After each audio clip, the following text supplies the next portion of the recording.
আসসালামু আলাইকুম। আশা করি আল্লাহর রহমতে সবাই অনেক ভালো আছো।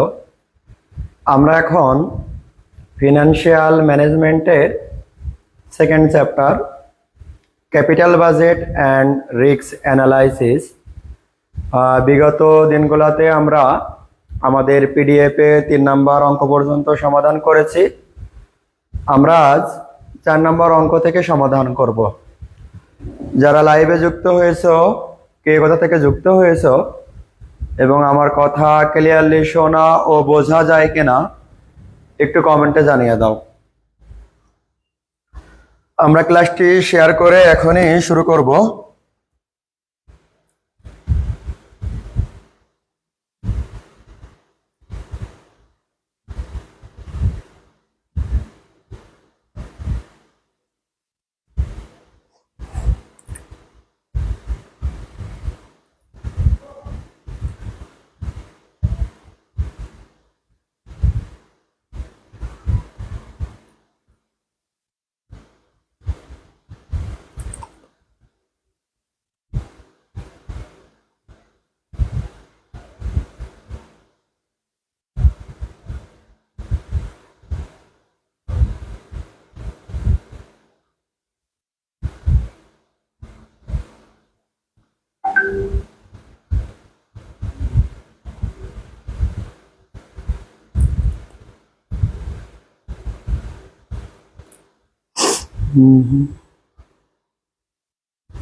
ওকে, লক্ষ্য করো আমাদের 4 নম্বর কোশ্চেন কি বলা হয়েছে। Green Ltd is considering 2 exclusive project। Exclusive মানে কি বুঝাইছিলাম বলো তো ভাইয়া? এক্সক্লুসিভ বাহ্যিক, অভ্যন্তরীণ না। ইনক্লুসিভ মানে অভ্যন্তরীণ, এটা বাহ্যিক। Okay, project the expected cash flows. Cash flow থাকলে আমাদের 2 রকম হওয়ার কথা। এক ক্যাশ ফ্লো বিফোর ট্যাক্স, আর একটা কি বলতো? After tax. তা আমাদের ট্যাক্স রেট না থাকলে সাধারণ অবস্থায় ক্যাশ ফ্লো আফটার ট্যাক্স, আর ট্যাক্স রেট থাকলে সাধারণ অবস্থায় ক্যাশ ফ্লো বিফোর ট্যাক্স। ভিন্ন হতে পারে, তবে এটা সাধারণ অবস্থায় আমরা বললাম। এরপর আসো প্রজেক্ট আর গিভেন বিলো। এখানে তোমরা একটা জিনিস মনে রাখবা, কোন বছর যদি 0 বছর দিয়ে শুরু হয় তার নেগেটিভ মান দ্বারা প্রকাশ করা হয় বিনিয়োগ। কোন বছর যদি 0 বছর দিয়ে শুরু হয় তার নেগেটিভ মান দিয়ে কি প্রকাশ করে? বিনিয়োগ। অর্থাৎ প্রজেক্ট এতে বিনিয়োগ করা হয়েছে 3 লক্ষ টাকা। আবার প্রজেক্ট বিতেও বিনিয়োগ করা হয়েছে 3 লক্ষ টাকা। এখন আমাদের মজার বিষয় হচ্ছে, দেখো এই প্রজেক্টের পাশে আমাদের সিই মানে সার্টেইন ইকুইভ্যালেন্ট দেওয়া আছে। এই বিষয়টা আসলে কি? যখন তোমার সিইর মান দেওয়া থাকবে, তার মানে তোমার যে ভ্যালুটা, এই যে 3 লক্ষ, তা এর ভ্যালু কত শতাংশ বর্তমানে?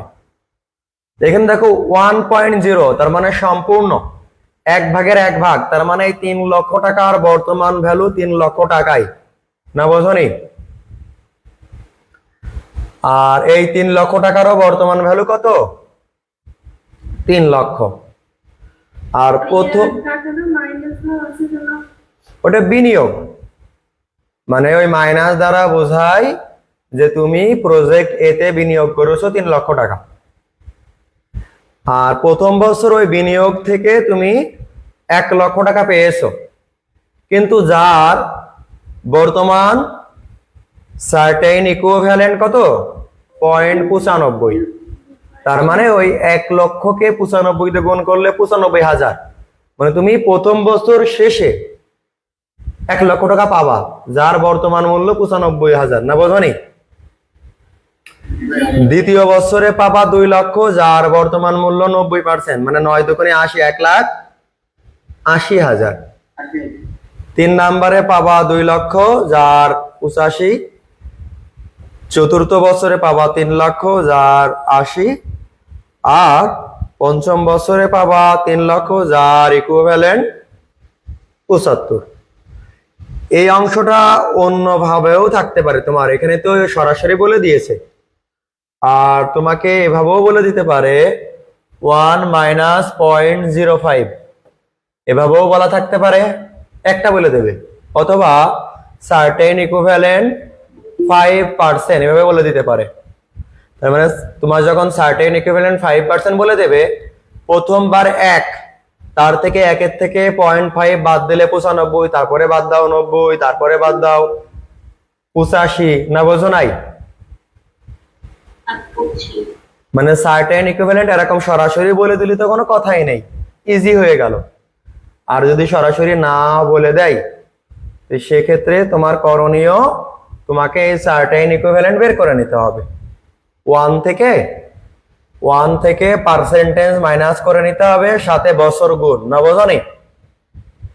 ঠিক একই নিয়মে যখন দ্বিতীয় বছরেরটা বের করবা, যদিও শুধু 5 না, এটা 0.5 হবে। 0.5 ইন্টু কত বছর? 2 বছর। এই 2 বছর মানে 10, তাহলে 1-এর থেকে 10 বাদ দেওয়া মানে 90%, না বোঝো নাই?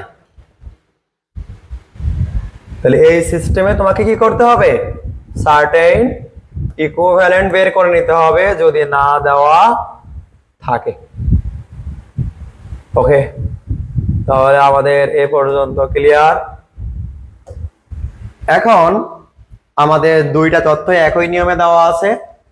এখন কোশ্চেনে বলা হয়েছে কি, লক্ষ্য করো। The company has decided to evaluate this project using certain equivalent method. Company normal required rate of return কত percent? 15%. And after tax risk free rate of return কত পার্সেন্ট দেওয়া আছে? 8%. তাহলে এখন তোমার নরমাল রেট অফ রিটার্ন দেওয়া আছে 15, আর তোমাকে রিস্ক ফ্রি, যেটা রিস্ক ফ্রি দেওয়া থাকে, এই অংশ দিয়ে আমাদের কাজ করতে হয়, না মনে থাকবে? না মনে থাকবে ভাইয়া তোমাদের? তাহলে আমরা কোন অংশ দিয়ে কাজ করব? 8% দিয়ে। আমরা কি দিয়ে কাজ করব? আবার বলো। 8% দিয়ে আমরা কাজ করব, বুঝতে পেরেছো? ওকে, তাহলে আমরা 8% দিয়ে কাজ করব, কোনো সমস্যা নাই। আর 15% সাথে পরে তুলনা করব, তুলনা না করলেও এখানে সমস্যা নেই। জাস্ট আমরা এটা ক্যালকুলেশনটা এখন করে দেখাবো। তাহলে যাই হোক, আমাদের ক্যালকুলেশন করতে হলে ইয়ার লাগতেছে প্রথমে, তারপরে তোমরা দেখতেছো এটাকে বলা হচ্ছে, যেহেতু ট্যাক্স নাই, তার মানে এই মানটাকে কি বলা হবে? Cash flow. হ্যাঁ, CFBT না, এটি ভাইয়া, CFAT। ইয়েস। আচ্ছা, দুইটা ঘর গেল, এরপরে সিই মানে সার্টেন ইকুইভ্যালেন্ট, তিনটা গেল। এই তিনটার সাথে এই দুটো আমরা যখন গুণ করব, যে মানটা পাবো তাকে বলা হবে অ্যাডজাস্টেড CFAT। Adjusted CFAT। তাহলে আমাদের ঘর গেল কয়টা ভাইয়া? 4টা। এরপরে আমাদের ডিসকাউন্ট ফ্যাক্টর লাগবে 5টা, গুণ করবো যে মানটা, ওইটা পাবো প্রেজেন্ট ভ্যালু। তাহলে কয়টা ঘর লাগলো? 6টা। এখন তুমি যদি দুইটাই একসাথে করতে চাও, তাহলে 6 6 কয়টা ঘর লাগবে? 12টা। তাহলে কি আমরা দুইটাই কি একসাথে করে দিব? ওকে, তাহলে আমরা একসাথে যদি এটা করি, ওকে। আর এখানে বছর দেওয়া আছে কয়টা? 5টা। আর উপরে একটা 6টা, নিচে একটা, কয়টা হবে? 7টা। ঠিক আছে।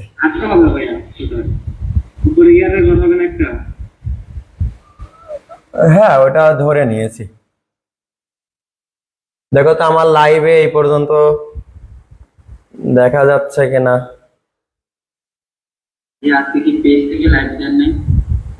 ওই এখন তো কদিন প্রচারণা ক্লাস চলছে, অন্য গ্রুপ থেকে গেছি।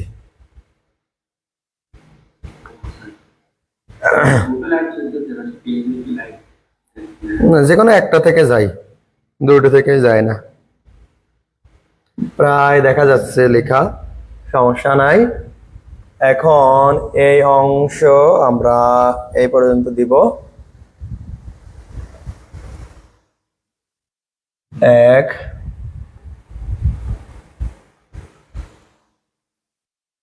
মোট হলো আমাদের 3টা।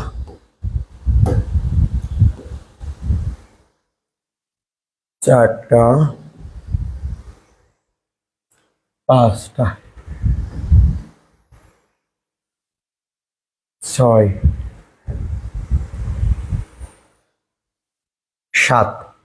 তারপরে আমরা চাইলে এখানেও বিয়োগ করে দিতে পারি। বিয়োগ করতে হলে তখন আবার 2টা মান বাড়তে লাগবে। মানে একবার আমি 6কে কাভার করে দিব। দেখো প্রথমে এই পর্যন্ত ক্লিয়ার কিনা দেখো, যে আমরা জাস্ট ছকটা নির্ণয় করেছি। ওকে, তাহলে এই যে ছক নির্ণয় করলাম, তা এখন মনে করো আমার ER লাগবে। তাই ERটা আমি সম্পূর্ণ আলাদা করে নিলাম, যাতে আমি 2বার ER না করা লাগে। ওকে, এই পর্যন্ত। এখন এই অংশটাকে আমরা 2 ভাগে বিভক্ত করে নিলাম। না, শূন্য মানে বিনিয়োগ, শূন্য দিয়েও করা যায়, কিন্তু তোমাদের ঝামেলা বেঁধে যাবে, এজন্য আমরা আর ওভাবে করতে চাচ্ছি না। Project A, project B। তো ইয়ার এর পর তোমাদের দেওয়া ছিল cash flow after tax, CFAT।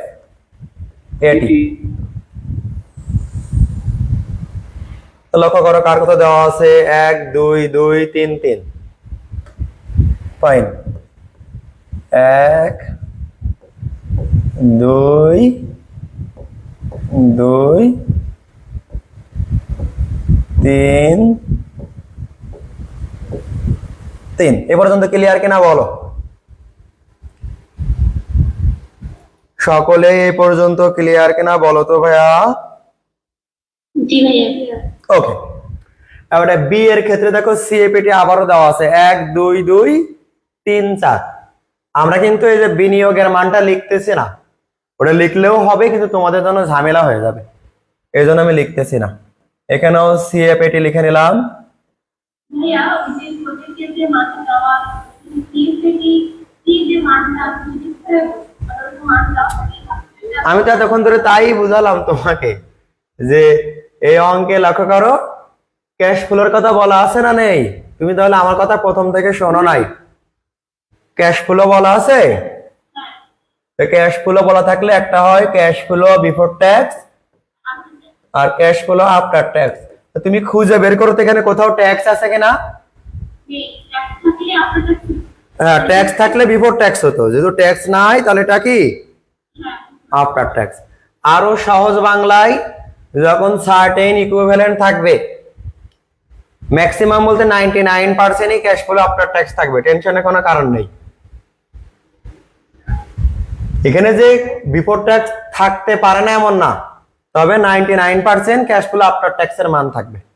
ওকে, তাহলে এখন আমরা লিখবো 1 লক্ষ, 2 লক্ষ আর কত, 2 লক্ষ, 3 লক্ষ, 4 লক্ষ। তাহলে লিখি 1 লক্ষ, 2 লক্ষ, 2 লক্ষ, 3 লক্ষ, 4 লক্ষ। এ পর্যন্ত ক্লিয়ার কিনা আগে বলো তোমরা, এ পর্যন্ত কোনো কাজ হবে না? বলো ভাইয়া।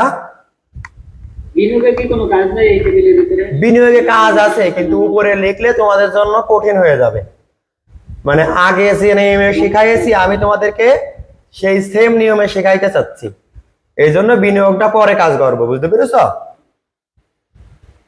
আচ্ছা, মানে আমরা সব সিস্টেম গুলো একরকম রাখতে চাচ্ছি, উপরে বিনিয়োগ দিয়েও করা যায় তো করলে, কিন্তু এই একটা অঙ্কের জন্য তোমার নিয়ম চেঞ্জ হতো। তো এখানে তোমাদের সার্টেন ইকুইভ্যালেন্ট দেওয়া আছে না নেই? আছে। প্রথমটা দেওয়া আছে, দেখো এটা কিন্তু বাদ, আপাতত বাদ, কারণ এটা বিনিয়োগের ঘর, এই জন্য এই ঘরের কোনো কাজ নেই। ভুল করে এটা লিখে ফেললেই কিন্তু বিপদ। তাহলে 95 থেকে 75 পর্যন্ত আমরা লিখবো। 95, 90, 85, 85, 80, 80, 75। 75। তো এই যে লিখেছি, এটা ক্লিয়ার কিনা বলো? তাহলে আমরা এখানেও সার্টেন ইকুইভ্যালেন্ট লিখে রাখি। এখানে দেখো দেওয়া আছে কত, 90, 80, 70, 60, 50, 10 করে ব্যবধান ওইটা। হ্যাঁ, 90, 80, 70, 60, 50 লিখে ফেললাম। এ পর্যন্ত কারো কোনো সমস্যা আছে? এরপরে যে ঘর, এর নাম অ্যাডজাস্টেড, কি বলেছি? Adjusted CFAT, হ্যাঁ, অ্যাডজাস্টেড সিএফএটি। তারপর আমাদের ডিসকাউন্ট ফ্যাক্টর, আর তারপর আমাদের প্রেজেন্ট ভ্যালু। এই যে ধরাইতে পেরেছি আমরা। এখানেও তাহলে কি লিখবো? অ্যাডজাস্টেড সিএফএটি, এরপর ডিসকাউন্ট ফ্যাক্টর, আর এই মানটা প্রেজেন্ট ভ্যালু। দেখো আগে এই ঘরগুলো তোমাদের ক্লিয়ার কিনা, আমি একটু কমেন্ট চেক করি। ওকে, সবাই এই ঘর পর্যন্ত ক্লিয়ার কিনা আমাকে জানাবা। যদি ক্লিয়ার হয় তাহলে আর কোনো সমস্যা নাই। এই লাইভ তো আমি উপরে দিলাম, ওই লাইভে চলে যাও পেজে, এই জন্য তো তোমাদের গ্রুপে আমি লাইভ দিয়ে রাখি। আর সামনে মাস তো কালকে থেকেই, সামনে মাস থেকে আমি কয়েকটা মাঝে মধ্যে 2-1টা ক্লাস হয়তো বা পেজে রাখবো। আর তোমাদের যেখানে ওয়েবসাইটের ক্লাস জমা হয় সেখান থেকেই লাইভে যাব। যাদের ভর্তি হওয়ার দরকার ওই 2-1টা করে ক্লাস দিবানি মাঝে মধ্যে, রেকর্ড কোর্স হবে না, সমস্যা নেই। তাহলে এ পর্যন্ত কারো কোনো সমস্যা আছে কিনা বলো? তাহলে এ পর্যন্ত কারো কোনো সমস্যা নাই, সবাই বুঝেছো? ওকে, ফাইন। এখন কথা হচ্ছে ভাইয়া, তাহলে 1 লক্ষের সাথে 95 গুণ করলে সহজেই বুঝতেছো 95,000। এখানে 90 দুগুণী 1,80,000, আর এখানে 85 গুণিত 2 1,70,000, 80 3 8 24, 2,40,000, আর 75 3 5 15 5 হাতে 1 3 7 21 22, 2,25,000। ওকে, তাহলে এই হলো আমাদের অ্যাডজাস্টেড। অ্যাডজাস্টেডে কোনো ঝামেলা আছে? ওকে, আর তোমাদের কাছের ফ্রেন্ডরা যারা ভর্তি হতে চায় আগের থেকেই বলো, তাহলে কি হবে, আমরা তো কোর্স ফি একই রাখি শেষ পর্যন্ত প্রায়, তাহলে ভালো করে প্রথম থেকে বুঝতে পারবে। যারা ভর্তি হতে ইচ্ছুক, না হলে সমস্যা নেই। যদি তোমাদের পরিচিত আছে আগের থেকেই বলে দিবা, তাহলে মোটামুটি তাদের সবাই প্রথম থেকে ভালো গোছালো একটা প্রিপারেশন নিতে পারবে। তো এখন লক্ষ্য করো, আর তোমাদের বলি, তোমরা যারা অ্যাকাউন্টিং ডিপার্টমেন্টের আছো ভাইয়া, খুব সাবধান।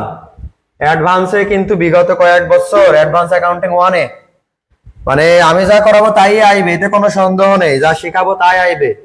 পরীক্ষার হলে কোশ্চেন এত বড় বড় দেখবা ভাই, এমনি কান্না চলে আইবে, অঙ্ক সব ভুলে যাবা। শুধুমাত্র অ্যাডভান্স অ্যাকাউন্টিং 1-এর কথা বললাম। আবার ম্যাক্সিমাম ছেলে মেয়ে যারা অ্যাক্টিভ না, তারা ফিনান্সিয়াল ম্যানেজমেন্টে ফেল করে, যেটা এখন করাচ্ছি। কস্ট অ্যাকাউন্টিং এ অনেক অঙ্ক, কিন্তু ওখানে ফেল করে খুব কম। ম্যানেজমেন্টও ফেল করে কম, কিন্তু ফিনান্সিয়াল আর অ্যাডভান্স 1-এ ফেল করে। অ্যাডভান্স আমি সারা বছর করাবো, সারা বছর বলবা যে ভাইয়া বুঝেছি বুঝেছি, পরীক্ষার হল থেকে বাইরে হয়ে বলবা ভাই এই কোশ্চেন বুঝিনি, আমার দোষ, বুঝেছো? মানে ম্যাক্সিমাম সবাই, বিশেষ করে মেয়েদের সমস্যা বেশি, মেয়েরা পরীক্ষার হলে অ্যাডভান্স খুব ভয় পায়, এজন্য অ্যাডভান্স প্রথম থেকে ভালো করে শিখতে হবে, বুঝেছো? ভাইয়া কোন সাবজেক্টে একটু বেশি সময় দেওয়া লাগবে? সময় দেওয়া লাগবে, সময় দেওয়া লাগবে। তোমরা অ্যাডভান্সটা আমি যা শেখাই দেবো এটা সারা সপ্তাহে প্র্যাকটিস করবা, বারবার প্র্যাকটিস করো, বারবার। আর ফিনান্সিয়াল আর ম্যানেজমেন্ট অ্যাকাউন্টিং এ আমি 2 দিন করে করাচ্ছি। তোমাদের পরীক্ষার 3-4 মাস আগে মনে করো না আমার কোর্স শেষ হয়ে যাবে, টেনশনের কোনো কারণ নেই। তোমরা আগে ভর্তি হয়েছো না, তোমাদের আগেই কোর্স শেষ করে দেবো। কিন্তু তোমাদের আগের থেকে বলে রাখতেছি, অ্যাডভান্সে ফাঁকি দিও না। তোমরা চাইলে পুরাতন বা নতুন অ্যাডভান্স অ্যাকাউন্টিং এর একটা কমার্শিয়াল কমার্স পাবলিকেশনের বই কিনে নিও, অন্য কোনো বই না কিনলে ক্ষতি নেই। শুধুমাত্র অ্যাডভান্স অ্যাকাউন্টিং 1 বেশি করে প্র্যাকটিস করবা। বিশেষ করে 14 সাল থেকে এই 22 সাল পর্যন্ত যে কোশ্চেন গুলো, যদি মনে হয় যে ভাইয়া কিছুদিন আগে পরীক্ষা হলো, তাহলে আমরা 2 মাস পরে কিনবো, একেবারে আপডেট নতুন বই পাবো, তাহলে তাই দেরি করো, 2 মাস পরে কেনো। আমার কথা বুঝেছো? আর যারা পুরাতনটা কিনবা, তাহলে পুরাতন লাইব্রেরিতে কিনে নাও। আপনি যে ফিনিশ সেই সেগুলো করলে এনাফ, সেগুলোর জন্য ফার্স্ট ক্লাস পাওয়া পর্যন্ত এনাফ। কিন্তু যারা প্লাস পাওয়ার আগ্রহী আছো, এ গ্রেড পাওয়ার আগ্রহী আছো, তাদের বই প্র্যাকটিস করাই লাগবে, বাধ্যতামূলক। কোন সাবজেক্ট? শুধু অ্যাডভান্স অ্যাকাউন্টিং 1, অন্য কোনো সাবজেক্ট না। অন্য কোনো সাবজেক্টে এত প্র্যাকটিসের দরকার নেই, শুধু অ্যাডভান্স 1টা প্র্যাকটিস বেশি করতে হবে। বুঝতে পেরেছো? ওকে। জি ভাইয়া। অ্যাডভান্স মানে অ্যাডভান্সের সাথে কোনো খাতির নাই, ওটা ভালো করে শিখবা সব সময়। 90,000। আর তোমরা তো তোমাদের ব্যাচে এমনিতে আমার 3rd ইয়ারে অ্যাকাউন্টিং ডিপার্টমেন্টের ছেলে মেয়ে বেশি, মনে হয় পেইড ব্যাচেই প্রায় 80-90 বা 100-এর কাছাকাছি ভর্তি হয়ে গেছে অলরেডি। যদিও গণনা নেই, গুনবান একদিন। এই যে আমাদের এখানে ক্লিয়ার কিনা দেখো। এত প্র্যাকটিস করার পর এক্সামে আসবে অন্য সাবজেক্ট এমন মনে হবে না এবছর, শুধু অ্যাডভান্সটা ওরকম মনে হবে। হ্যাঁ, অন্য সাবজেক্টে তোমার এমন মনে হবে না, শুধু অ্যাডভান্সটা এমন মনে হবে। পরীক্ষার হলে যেও মনে হবে যে ভাইয়া সব করাইছেন, মানে আমার দোষ দেয় না কেউ, ছেলে মেয়েরা, কারণ পরে বাইরে এসে তো দেখে যে ভাই যা করাইছিল তাই এসছে। সে আমার দোষ বলো বা অন্য স্যারের কাছে পড়ুক, সব স্যারের তাই কম বেশি আসে, কিন্তু ওই পরীক্ষার হলে যে পারে না বা কোশ্চেন বোঝে না। তাহলে এই যে কনসেপ্ট ক্লিয়ার কিনা বলো, অ্যাডজাস্টেড সিএপিটি পর্যন্ত ক্লিয়ার কিনা আগে বলো। জি ভাইয়া। ডিসকাউন্ট ফ্যাক্টর কত পার্সেন্ট ছিল বলেছিলাম? 8%। এই জিনিসটা কিন্তু ম্যাক্সিমাম সবাই ভুল করে, এই 15 দিয়ে করবো না 8 দিয়ে। দুটো যখন থাকবে তখন রিস্ক ফ্রি দিয়ে করবা। কি দিয়ে করবা আবার বলো? রিস্ক ফ্রি দিয়ে করবা, রিস্ক ফ্রি। ওকে, তাহলে 8% মানে কি? 1.108, তাই না ভাইয়া? এখানেও তো সেম কাজ হবে 8%। 1 ভাগ 1.08, তা ভাগ করো 1 ভাগ 1.08 দিয়ে। 0.926 0.826 926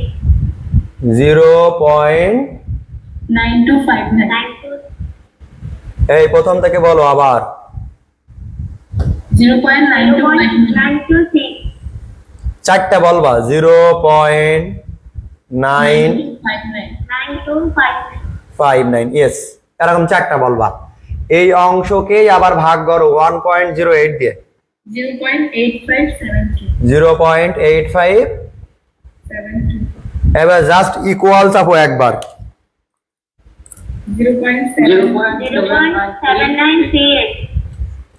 7938 দেন 0.7350 তারপর 0.6805 বাহ, এভাবে অ্যাক্টিভ হও সবাই। এই মানটাই আমরা এখানে বসাই দেবো নাকি?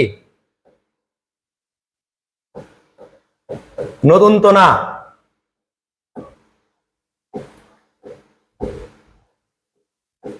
ভাই ডাক্তার দিলে তার একটা সহজ পদ্ধতি আছে, এই মানটা যে বের করে। এটাই ঠিক আছে ছেলে মেয়ের জন্য। না, এখন প্রথম থেকে করে বের হয়ে যায়, এটা ঠিক নেই। ফার্স্টে ভাই 1 ভাগ 1 দিয়ে ইকুয়াল দিয়ে, তারপরে হচ্ছে 1.08 দিয়ে ইকুয়াল দিলে বাকি সব ভুল গিয়ে যাবে, কত কি করে নেবে। এটা শিখছে, এটাই থাক, সমস্যা নেই।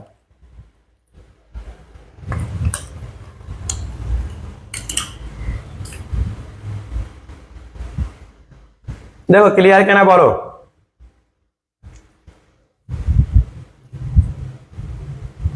ক্লিয়ার, সবাই ক্লিয়ার? এবার গুণ করো, এক এক করে গুণ করো আর আমি বসাই। তোমরা গুণ করে বলো আর আমি বসাই।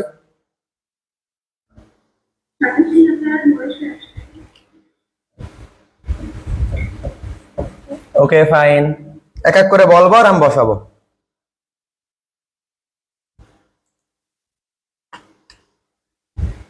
1,54,314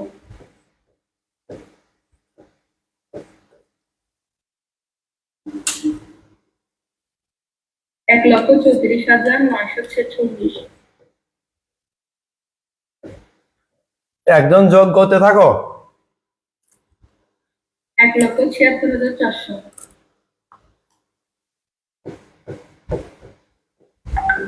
1,56,112।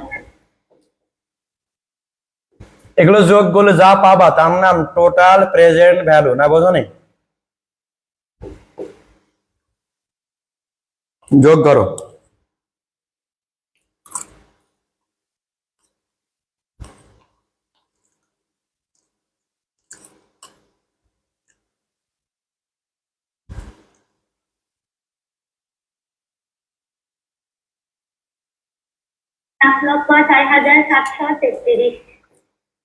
সাত লক্ষ 6,733 7,06,733 733 মাইনাস এনসিও। এনসিও কত ছিল? 3 লাখ 3 লক্ষ। তাহলে বাদ দিয়ে যা পাবে এর নাম এনপিভি।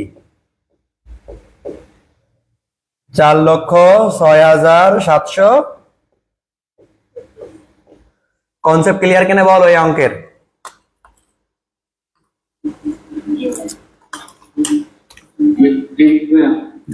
লাস্টেরটা বলো ভাইয়া। ভাই একটা প্রশ্ন আছে বলো ভাইয়া। ভাইয়া, পঞ্চম বছরে যেটা ডিসকাউন্ট ফ্যাক্টর বের হয়েছে, হ্যাঁ, চতুর্থ নাম্বারে যে 5 দিছে এরপর হচ্ছে 8 আছে, তাহলে আমাদের ওটা 6 ধরতে হবে না? সমস্যা নেই, ওনে কোনো সমস্যা নেই। পয়েন্টের এখানে কোনো ঝামেলা নেই। তুমি তোমার মতো করে ধরতে পারো, বাড়াইতে পারো, কমাইতে পারো, প্যারা নেই। যেহেতু আমরা 4টা করে মান ধরেছি, তার মানে এখানে কম বেশি করার কোনো দরকার নেই।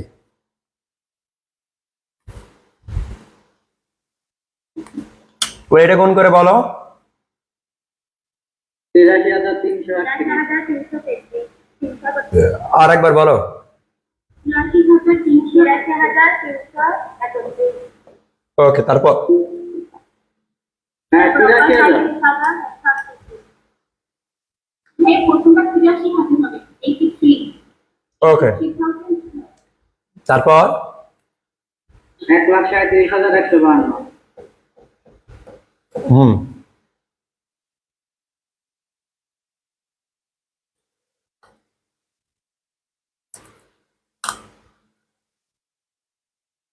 তারপর একটা বললো ভাইয়া।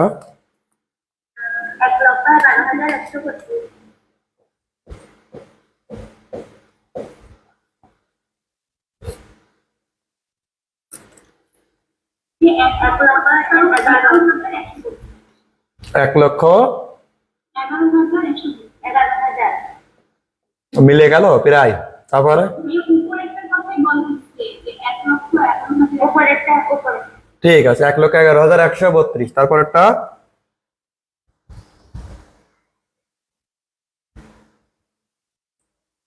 1,32,300 আর একটা আছে দেখো।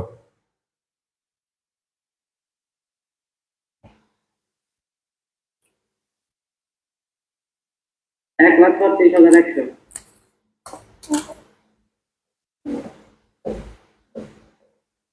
36,000 1,00,000 36,000 ও, এই লাস্টেরটা জি ভাইয়া 1,36,100 যোগ করো টোটাল প্রেজেন্ট ভ্যালু।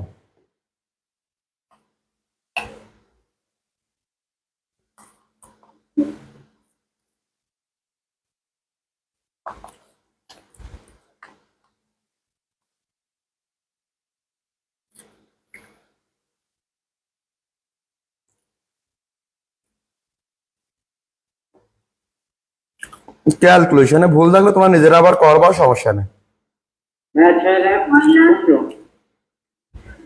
6,15,15 এবার এনসিও আমরা মাইনাস করব।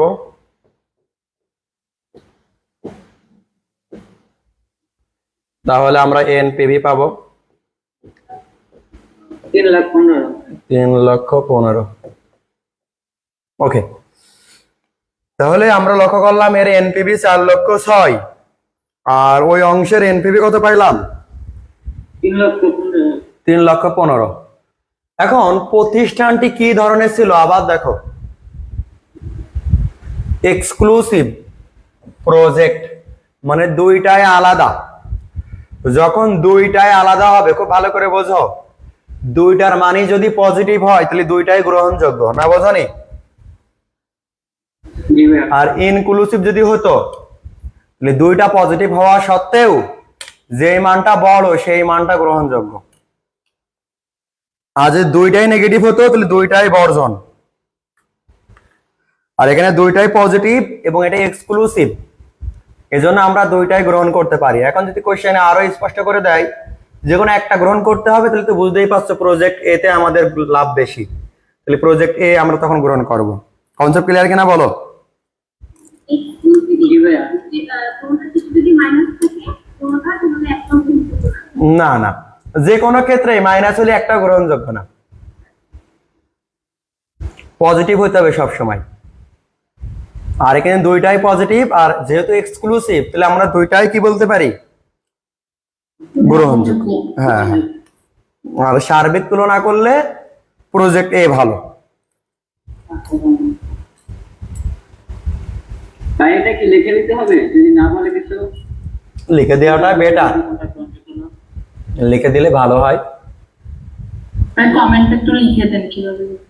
কমেন্ট আমার এই যে অঙ্ক দেখো, এই স্লাইডে উত্তর আছে, উত্তরে লিখে দেওয়া আছে। এখানে যদিও এরা একে সাপোর্ট করেছে তবে দুইটাই ভালো। তুমি দুটো কথাই লিখবা যে project A and project B both are selected because কি ওটা কি এনপিভি মানে পজিটিভ এনপিভি।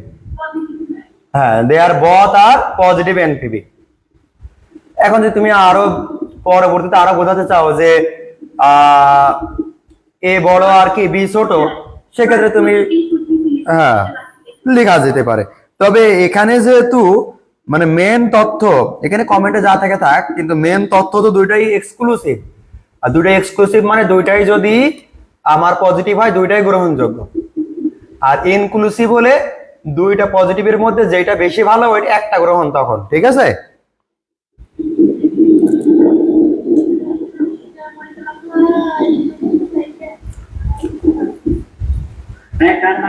শিরিন, তোমার সমস্যা হচ্ছে মাইকে। শিরিন শিলা, ওকে। তাহলে আমরা মোটামুটি কনসেপ্ট ক্লিয়ার হয়েছে এই অঙ্কের, নাকি?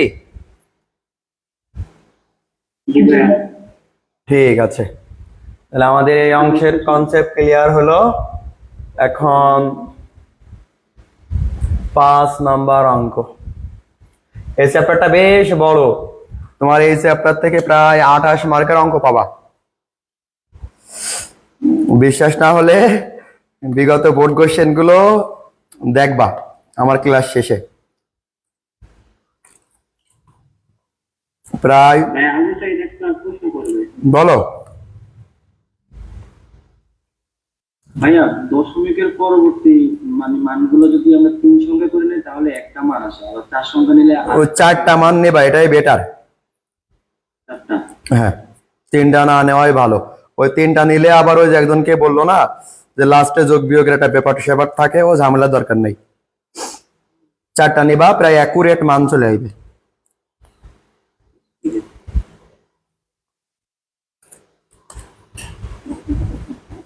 আমাদের সময় কত দেখি? সময় আছে।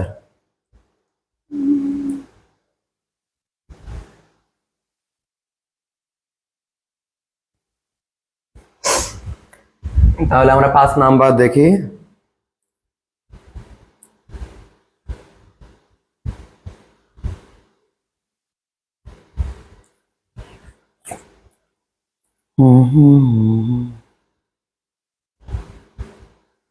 পাঁচ নাম্বার ততটা দেখবা। দেখো কি বলছে ভাইয়া, star restaurant LTD is considering to mutually exclusive, মানে এ আর বি আলাদা। Investment proposal, their expected cash flow stream are given below। সে মজার অঙ্ক খুব, এই অঙ্কগুলাই ছেলে মেয়ে ভুল করে, বড় বড় অঙ্ক পারে, এই অঙ্ক পরীক্ষা হলে যে ভুল করে, কারণ এগুলো একসাথে তত দেয়া থাকে তো ছোট অঙ্ক, কিন্তু এগুলো ভুল করে।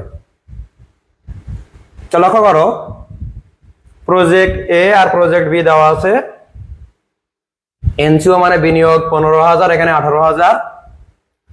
সিএফ বিটি মানে ক্যাশ ফ্লো বিফোর ট্যাক্স দেওয়া আছে আমাদের কত পার্সেন্ট? ও টাকা দেওয়া আছে 5,000 আর 5,500। আর লাইভ দেওয়া আছে 5 আর 6, আর ট্যাক্স দেওয়া আছে 40%।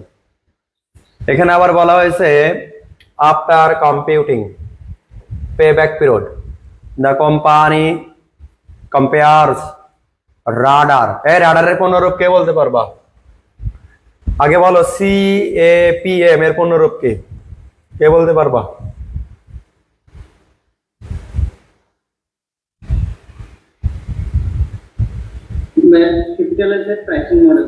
Capital asset pricing model. বাহ, তো তোমরা বলো ভাইয়া, ক্যাপিটাল অ্যাসেট প্রাইসিং মডেল এর ইয়ে কি, বাংলা অর্থ কি? যখন জানবে একটু ভালো করে জেনে নাও।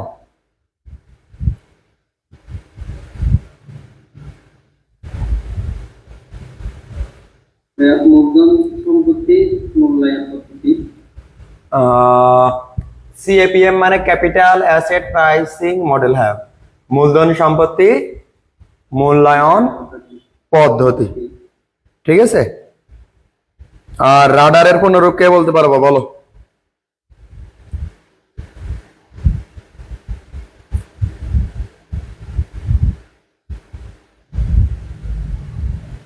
পারবো না ভাইয়া? এটা হচ্ছে রিস্ক অ্যাডজাস্টেড, ইনকাম। বাহ, এই তো পেরেছো। আর থেকে রিস্ক, এ থেকে অ্যাডজাস্টেড, আর ডি থেকে ডিসকাউন্ট, আর থেকে কি rate. Risk adjusted discount rate, মন থাকবে নি? এটা পার্ট এতেও কিন্তু আসতে পারে, রিস্ক অ্যাডজাস্টেড ডিসকাউন্ট রেট। আর সিএপিএম মানে capital asset pricing model. Fine. তো এখন কথা হচ্ছে ভাইয়া, তোমাকে প্রথমে পে ব্যাক পিরিয়ড নির্ণয় করতে হবে, আর এই বছরের মধ্যে থাকলে তোমাকে সেই পার্সেন্ট ধরে ক্যালকুলেশন করতে হবে। না বোঝো না এখনো? ওই ডিসকাউন্ট ফ্যাক্টরের পার্সেন্টেজ ওইটা ধরতে হবে। আশা করি ক্লিয়ার। বাকিটা অঙ্কে বুঝাই দিচ্ছি, রিকোয়ার্ড অঙ্কে বুঝাই দিচ্ছি, সমস্যা নেই। Find out the profitable project for the restaurant according to এনপিবি, মানে এনপিবির মাধ্যমে উত্তর করতে হবে। আমাকে মূলত এনপিবি করতে বলেছে, কিন্তু আমাকে প্রথমে পে ব্যাক পিরিয়ড করে তাই বাকি অঙ্ক সমাধান করতে হবে। না বোঝো নাই?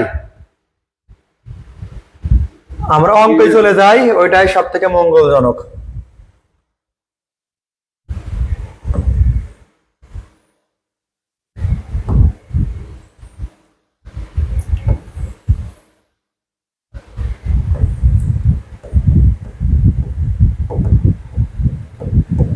এ আর একটা কি আছে? বি। এখন কোশ্চেনে সি এফ বি টি দেওয়া আছে 5000 আর কত? তোমাদের এই জন্য বেসিক সব সময় ক্লিয়ার রাখতে হবে। কোশ্চেন যেভাবে করে করুক, এই কোশ্চেন যাদের প্রথমবার এসছে তারা ম্যাক্সিমাম বেসিক যাদের নাই তারা পারবে না। তোমাকে বেসিক ঠিক রাখতে হবে, অঙ্ক পারবা। 5500 দেখলাম তো আমি। এখন চশমা চোখে দিয়ে রেখেছি, দেখতে পারবো না মানে? হ্যাঁ, লক্ষ্য করো। ক্যাশ ফ্লো বিফোর ট্যাক্স থেকে প্রথমে কি করবো? ডেপ্রিসিয়েশন মাইনাস করবো। হ্যাঁ হ্যাঁ, তাহলে এখানে 15000 আর 18000। তোমরা যদিও বুঝতে পারছো ভাইয়া, এখানে স্যালভেজ হলো না, তাহলে 5 দিয়ে ভাগ করলে এখানে 3, এখানে 6 দিয়ে ভাগ করলেও কত হয়? এই কার্ডটা সমস্যা হচ্ছে, একটু বন্ধ করো। আমিনা নূর, না জুলি জুলি জুলি তুমি অফ করো। আমিনা নূরেরও সমস্যা নাকি?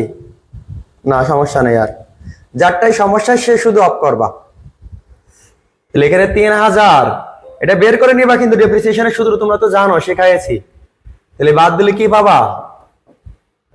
ইবিটি কত হাজার? 2000। এখানে কত পাবা? 2500। এবার ট্যাক্স কত পার্সেন্ট ছিল? 4 দুগুণে 8, 4 25 100। তোমাদেরও সরাসরি গুণ যোগ বিয়োগ শেখা লাগবে, কারণ চাকরি পরীক্ষায় ক্যালকুলেটর দেবে না, তখন মুখে মুখে পারা লাগবে। যেটা বাদ দিলে কি পাবা? ও, ওটা কত হবে? 1000। এটা শূন্য বেশি হয়ে গেছে মনে হয়। এটা হবে ই এ টি। ওকে, তাহলে 800 বাদ দিলে থাকে কত ভাইয়া?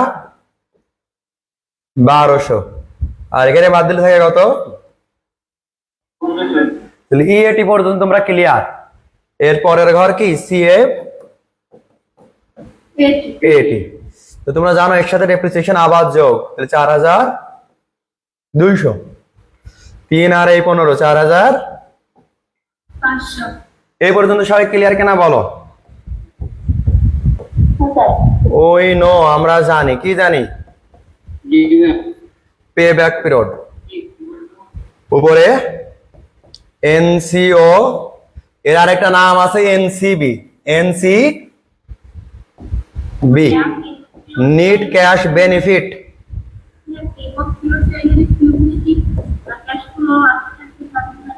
এর কিউমুলেটিভ লাগবে না, এটা সমান বছর দেখতে পাচ্ছ না, এটা 1 থেকে 5 বছর আর এটা কত 1 থেকে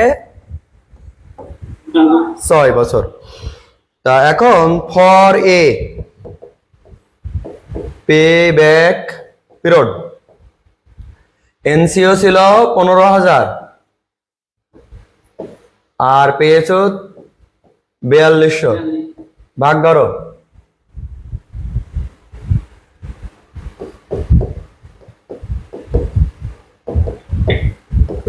আর 3.5 3.57 ইয়ার্স। আর এখানে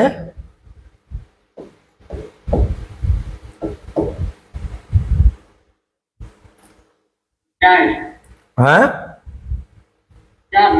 4।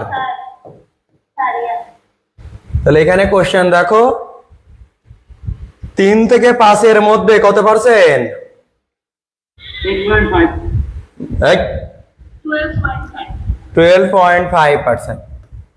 তাহলে এখানেও কত হবে? 12.5%। এখানেও 12.5 এই পার্সেন্টেজটা বের করা বুঝেছো? বুঝি না একটু আবার বলে এই পে ব্যাক পিরিয়ড করে নিলাম যে ওটা 3.5 হলো আর এটা হলো 4 বছর। তো এখানে কোশ্চেনে বলেছে যে পে ব্যাক পিরিয়ড বের করো, তারপরে রাডার। রাডার হচ্ছে আমাদের এই যেটা রাডার লিখে দেব আর এ ডি আর, রাডার, এটা আর এ ডি আর, মানে দুইটাই আমাদের যে উত্তর বলেছে যে 3 থেকে 5 এর মধ্যে হয়েছে, একটা 3.5 আর একটা 4, তার মানে এর পার্সেন্টেজ কত বলো? হ্যাঁ, এই জন্য আমরা কি ধরেছি না, বোঝো না এখনো ভাইয়া? ওকে, কনসেপ্ট ক্লিয়ার?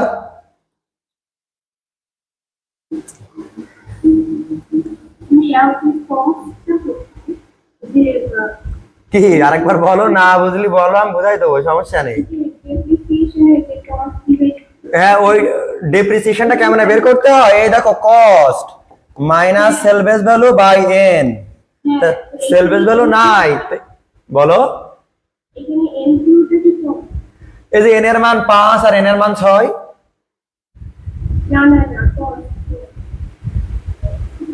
বলতেছে এনসিউটাই কি কস্ট? হ্যাঁ, এই এতদিন ধরে করাচ্ছি অঙ্ক। এনসিও মানেই তো কস্ট, ইনভেস্ট মানেই তো কস্ট।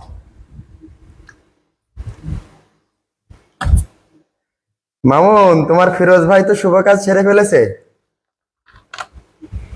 কি করছো ভাইয়া? ওই যে ফ্রি মোশন তোমার ফিরোজ ভাই। আচ্ছা, আমরা তো এই তিন ভাইয়ের শুভ কাজের অপেক্ষায় নেই ভাইয়া, আপনার শুভ কাজের অপেক্ষা। আরে আমরা ছোট মানুষ, এখন আমাদের শুভ কাজে দেরি আছে।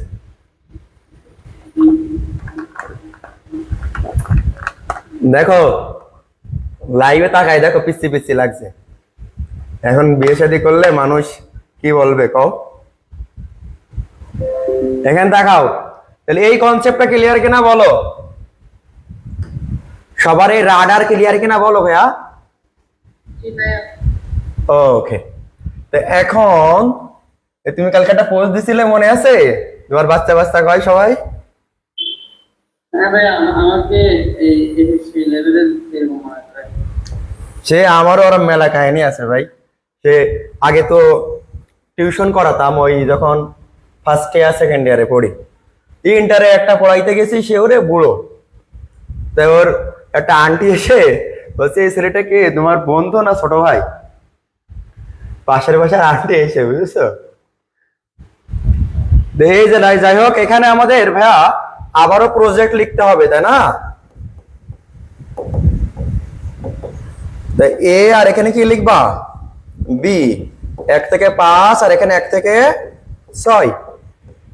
ক্যাশ ফ্লো আফটার ট্যাক্স কত পাইছিলা? মনে পড়ে? ভাইয়া, থ্যাংক ইউ, আমার 4000। অ্যানুইটি এভাবেও লিখতে পারো, অথবা সরাসরি ডিসকাউন্ট ফ্যাক্টর। তবে এখানে যেহেতু একবারে করতেছো, উপরেটা লেখাটা বেটার, না বোঝনি?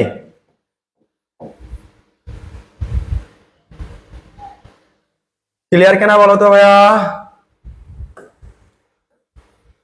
আমি যে পর্যন্ত লিখেছি এই পর্যন্ত ক্লিয়ার? এটা গুণ করলে যে প্রেজেন্ট ভ্যালু আসবে, এটা বুঝেছো? ভাইয়া ওইটার এই 15টা এরকম না, প্রেজেন্ট ভ্যালু, ইন্টারেস্ট ফ্যাক্টর এরকম মনে হয়। হ্যাঁ, present value, interest factor, annuity, in. In মানে ইন্টারেস্ট, আর এন এর মানে নাম্বার অফ ইয়ার। তোমরা এটা ওই ছক নিয়ে যাইতে দিলে এটা একবারে হয়, কিন্তু এখানে আমাদের কিছু করার নাই, ছক বাদেই আমাদের করে দেখাইতে হবে। তা এখানে তোমার 12.5% এসছে। এখানে সব থেকে বড় সমস্যা হচ্ছে 40% কি দেওয়া আছে বলো তো? ট্যাক্স দেওয়া আছে। আর আমাদের ডিসকাউন্ট ফ্যাক্টর কত এসছে বলো ভাইয়া? 12.50। হ্যাঁ, 12.5। কিন্তু আমাদের তো ওখানে আবার ট্যাক্স ক্যালকুলেশন করতে হয়, তাহলে 1 মাইনাস ট্যাক্স করতে হবে। এই সূত্র মনে আছে তোমাদের?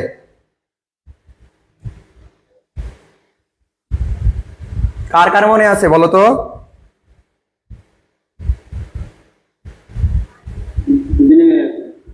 তোমাদের যখন ডিসকাউন্ট ফ্যাক্টর থাকে, যখন আমরা ওটা সমাধান করব, তখন ওই মানটা কি করতে হয়?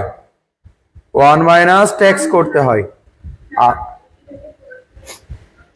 আর যেহেতু আমাদের এখানে ট্যাক্সের ক্যালকুলেশন করেছি, এক্ষেত্রে দরকার নাই। যখন আমরা তোমাদের ফিনান্সিয়াল ম্যানেজমেন্টের লাস্টের দিকে একটা অপশন করাবানে, লিজ অপশন, ঠিক আছে? সেখানে তোমার যে পার্সেন্টেজ থাকবে সেই পার্সেন্টেজের ক্যালকুলেশনটা করে নিতে আলাদা করে। আচ্ছা, আমি তোমাদের এখানে আলাদা করে দেখাই দিই। এটা কিন্তু ছক নিয়ে গেলেও হয়, কিন্তু ছক বাদেও যেহেতু করা যায়, তোমরা একটু ক্যালকুলেশন করো কষ্ট করে। সূত্র মনে আছে কি দেখো তো ভাইয়া? 1 minus 1 by 1 plus I to the power কি n ডিভাইডেড বাই কি আই। তা এক্ষেত্রে আমাদের যদি সূত্র লিখি 1 মাইনাস 1 প্লাস আই এর মান কত? n এর মান প্রথমে 5। আচ্ছা, যে ক্যালকুলেটরে এক্সপার্ট তাকে বলি সে লেখো 1 টা যোগ করলে 1.125 1.125 লিখেছো? জি ভাইয়া। মানে এই অঙ্কটা আমরা যোগ করলাম মনে মনে, তার পাওয়ার 5।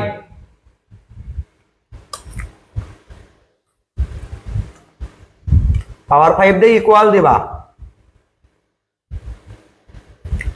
জি ভাইয়া দিয়েছি। ওকে, তাহলে তোমার একটা মান এসছে। এটা দ্রুত না, এটা কিন্তু সময় শেষ হয়ে যাবে। আচ্ছা, এবার ক্যালকুলেটর জন্য বন্ধ করবা না, 1 ভাগ অ্যানসার। 3.56 পুরোটা করে? হ্যাঁ পুরোটা করে। আচ্ছা আচ্ছা, তো তুমি কত বললে? 3.5605। আচ্ছা, এই বন্ধই থাক। তাহলে এখানে লেখো 3.5605 গুণ করে দাও 4200 সাথে।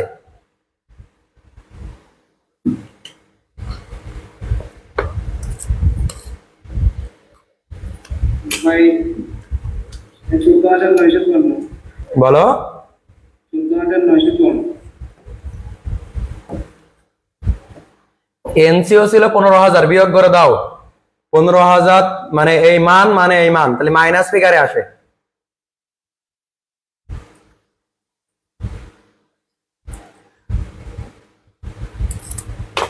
এটা টোটাল প্রেজেন্ট ভ্যালু বলতে পারো। হ্যাঁ, টোটাল প্রেজেন্ট ভ্যালু থেকে এনসিও বিয়োগ করলে এনপিভি পাবা। বিয়োগ করে কত হয় বলো? 45.9। তাহলে 46 মাইনাস ফিগারে। এবার এই একই মান এখন 6 বছর দিয়ে করতে হবে।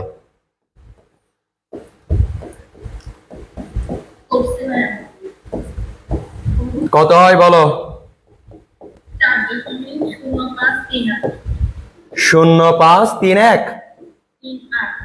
8 গুণ করো ভাইয়া।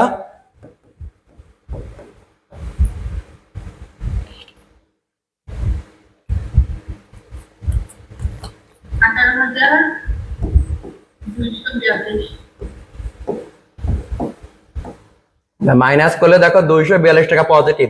তাহলে কোনটা ভালো? এটা পজিটিভ স্যার। প্রজেক্ট বি ভালো, আর ওটা তো নেগেটিভ। ওটা 46 টাকা মাইনাস আছে, তার মানে আমার এখানে বি প্রজেক্ট ভালো না, বোঝো নি? ওকে, যারা এই ক্যালকুলেশনটা পারো না ভালো করে করো। প্রথমে যোগ, তারপরে পাওয়া, দিয়ে ইকুয়াল 1 কে ভাগ ধরবা অ্যানসার দিয়ে, যা হবে 1 মাইনাস আবার অ্যানসার, তারপরে ভাগ 0.125।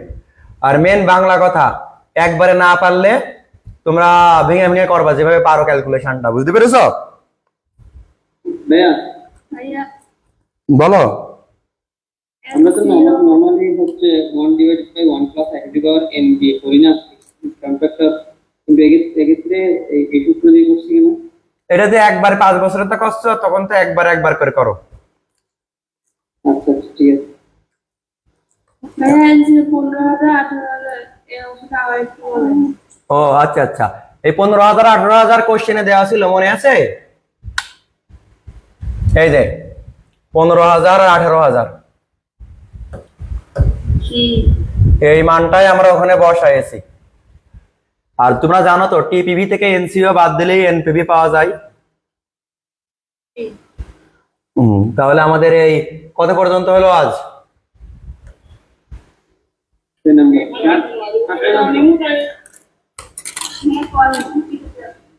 বুঝনি?